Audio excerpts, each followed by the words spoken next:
have to help also out the Palestinians. You know, a lot of people are starving on Gaza, so we have to look at both sides. But we're going to do a good job. Alors, Donald Trump promet de faire en sorte que la situation à Gaza soit bientôt réglée. Encore aujourd'hui, d'ailleurs, les bombardements israéliens ont tué plus de 90 Palestiniens. Hier, c'était plus d'une centaine. Et Donald Trump s'est aussi ému des Gazaouis affamés. Aucune aide humanitaire n'est pourtant entrée depuis le 2 mars dans le territoire palestinien.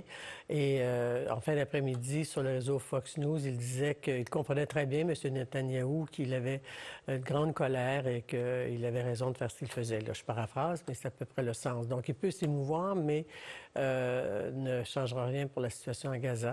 Alors, Donald Trump achève aussi en même temps sa tournée de 4 jours au Moyen-Orient, où il a obtenu, dit-il, des milliards en promesses d'investissement. On fait le point de cette semaine quand même importante pour les relations internationales vues par les États-Unis avec Thomas Junot, professeur titulaire à l'École supérieure d'affaires publiques et internationales de l'Université d'Ottawa. Bonsoir, Thomas Junot.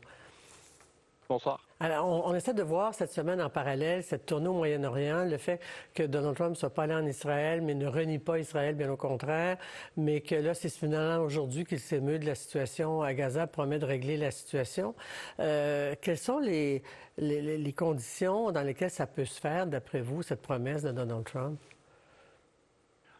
Pour le moment, c'est un peu difficile de lire exactement ce qui se passe dans la tête de M. Trump par rapport à Israël et la guerre à Gaza. C'est toujours difficile, évidemment, de savoir ce que M. Trump pense. Mais cette semaine, on a quand même vu Israël clairement être négligé à l'agenda. Pendant sa visite dans le Golfe, M. Trump est allé en Arabie Saoudite, au Qatar, aux Émirats arabes unis. Et de toute évidence, il ne voulait pas parler d'Israël, il voulait parler d'investissement, il voulait parler de commerce, il voulait parler d'intelligence artificielle, d'achat d'armes, comme vous l'avez dit, là, par dizaines ou par centaines de milliards par ces 3 pays-là aux États-Unis. Et ce qui semblait être le cas, c'est qu'il voulait ignorer la question d'Israël et de Gaza. Il y a 2 façons de voir ça. Ou bien il veut vraiment le régler pour qu'on puisse arrêter d'en parler, ou bien il ne veut pas le régler, il veut juste qu'on arrête d'en parler. Parce qu'il a encore répété aujourd'hui, encore, il avait dit hier, que ça doit être une zone de liberté. Il n'emploie plus les mots Riviera, mais on sait que son gendre, Jared Kushner, a des investissements prévus dans cette région-là.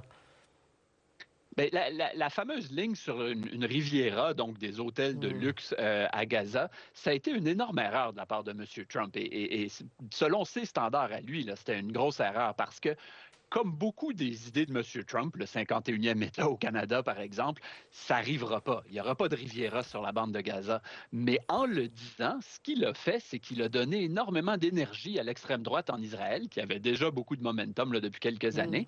Et là, depuis qu'il a dit ça il y a quelques semaines, on voit l'extrême droite en Israël qui parle encore plus ouvertement que par le passé, d'évacuer, par un déplacement forcé de la population palestinienne à Gaza, d'évacuer la bande de Gaza pour qu'Israël puisse formellement la recoloniser. Et à ce niveau-là, ça rend une éventuelle solution encore plus difficile que ce que c'était déjà. Là. En tout cas, la solution à 2 États semble absolument impossible si on suit le narratif de Netanyahou. Et NBC News révélait tout à l'heure, cet après-midi, qu'on pourrait annoncer le déplacement, pour pas dire l'expulsion ou la déportation, d'1 million de Palestiniens en Libye. Alors ça, effectivement, c'est sorti là, en fin d'après-midi. C'est NBC News qui aurait consulter 5 sources au sein de la Maison-Blanche ou de l'administration Trump. L'idée, ce serait d'envoyer 1 million de Gazaouis en Libye.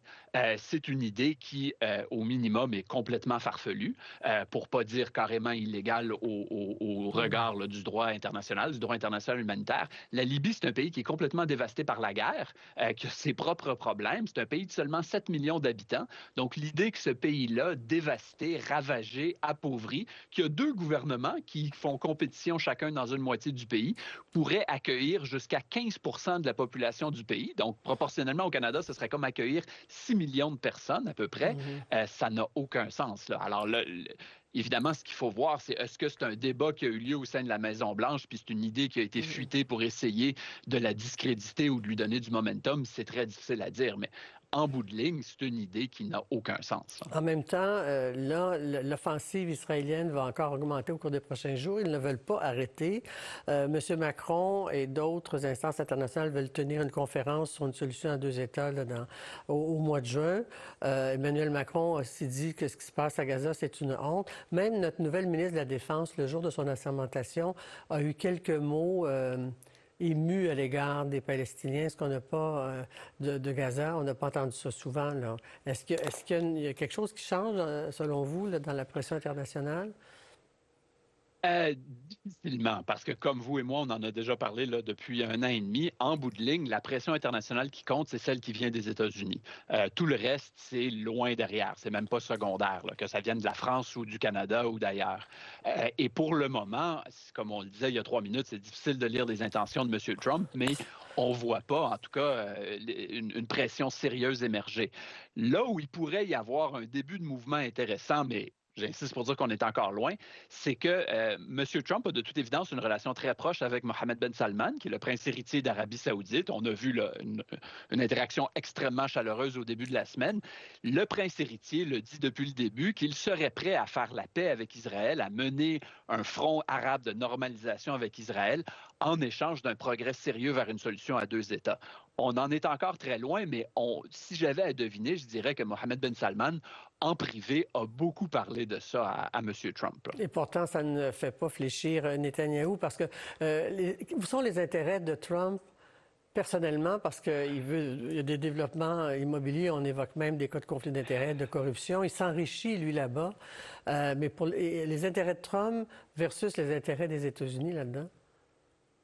Bien, ça, vous avez bien raison de le dire. Puis ça, c'est une discussion parallèle. La corruption absolument extraordinaire qui a été normalisée là, du voyage de Trump, où les intérêts commerciaux de sa famille, qui ont des gros investissements au Qatar, aux Émirats arabes unis, en Arabie saoudite, en parallèle avec ce qui est de facto des achats de faveur auprès de M. Trump personnellement par les gouvernements de la région. Et ça, il va falloir qu'on en parle plus. On voit un début d'opposition aux États-Unis. Au sein du Parti démocrate, il y a déjà eu de la résistance cette semaine. Même au sein du Parti républicain, timidement comme d'habitude, il y a des doutes qui ont été soulevés.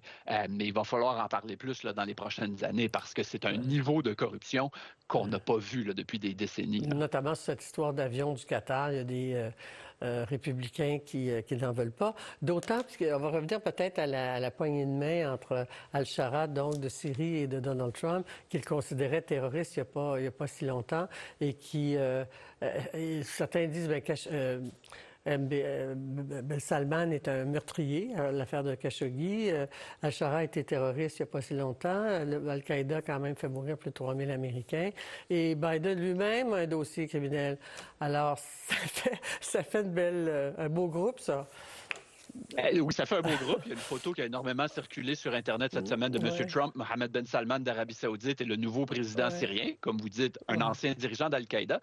Ceci étant dit, là où j'insisterais, et je me gêne pas, et on se gêne pas en général pour critiquer M. Trump, et c'est généralement mérité, à ce niveau-là, je crois que M. Trump a pris la bonne décision. C'est important de le dire quand c'est le cas. En annulant les sanctions, ou pour être plus précis, en annonçant qu'il va annuler les sanctions à l'endroit de la Syrie, les États-Unis font la bonne chose parce que les sanctions américaines et canadiennes et européennes imposées contre la Syrie depuis des décennies, c'était contre le président Assad, qui a été renversé en décembre dernier, qui était un des pires meurtriers, un des pires dictatures, et ce n'est pas une exagération là, des dernières décennies. Assad est parti.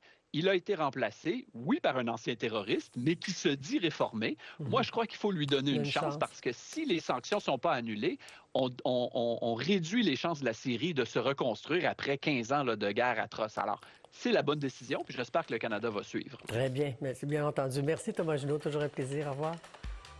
Merci à vous.